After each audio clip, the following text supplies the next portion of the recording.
Morning mga kalapatids, ayan po yung egg, ano po ngayon nila, yung 17 days, ayan po, pang 17 days po nila. Bukas baka ma-hatch na po to, tapos next day baka ito,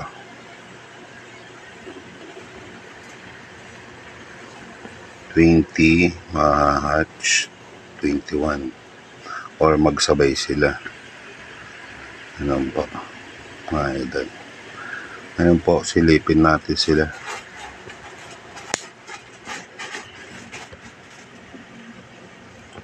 Diba po, black na ibig sabihin po malaki na yung nasa loob niyan. Ayan o, konting, ayan yung makikita nyo pong medyo maliwanag na yan. Yan po yung pinaka air nila sa loob. Ayan. Yan po, nakikita nyo po ba yan? Ayan yung sa gilid na yan. Ayan, compare dito sa banda dito. Ibig sabihin yung sisiw nandito sa banda dito. Ito yung air. Diyan po maano yan. Diyan po mabubutas yan. Nauna. Black na po. Kasi po malaki na yung sisiw sa loob.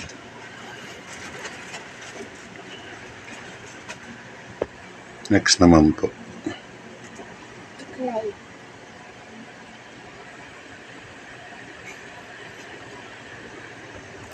Ito.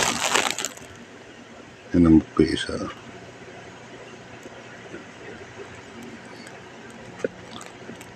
Bukas or sa 21 Sabado. Ayan, match po yan.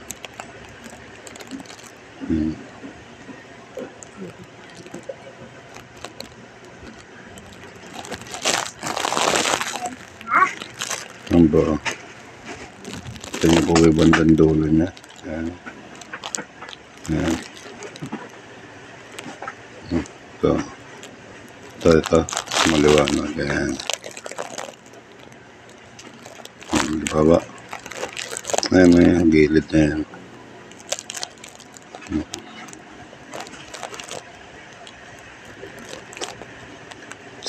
Days po nila ngayon. Bukas po baka hatch na po yung isa or magsabay. Mambo na eco bag.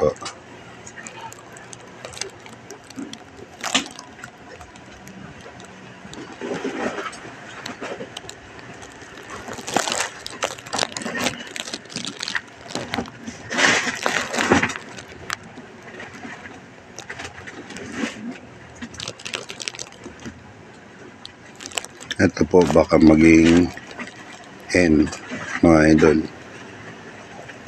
Ito. Kasi po para sa akin yung ayan, hindi po sila ng shake ng itlog. Ayan. Ito po medyo pabilog. Ito yung hen para sa akin. Pero mamarking lang po natin yan. Lalagyan natin ng cable tie yung sisiw para hindi tayo malito ng ibang kulay.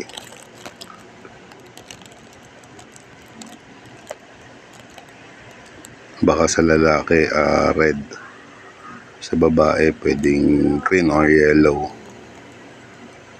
Ito baka pag na-hatch to, tagan natin ng color green. Cable tie muna.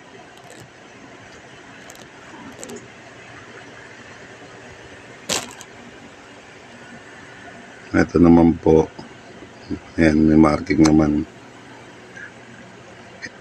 Ito baka mapisa ito bukas. Hatch bukas. Ayan. Tatagan natin siya ng color red na cable tie. Hanggang dito na lang po mga kalapatids. Maraming salamat po. Ingat po tayong lahat. Bye bye. God bless.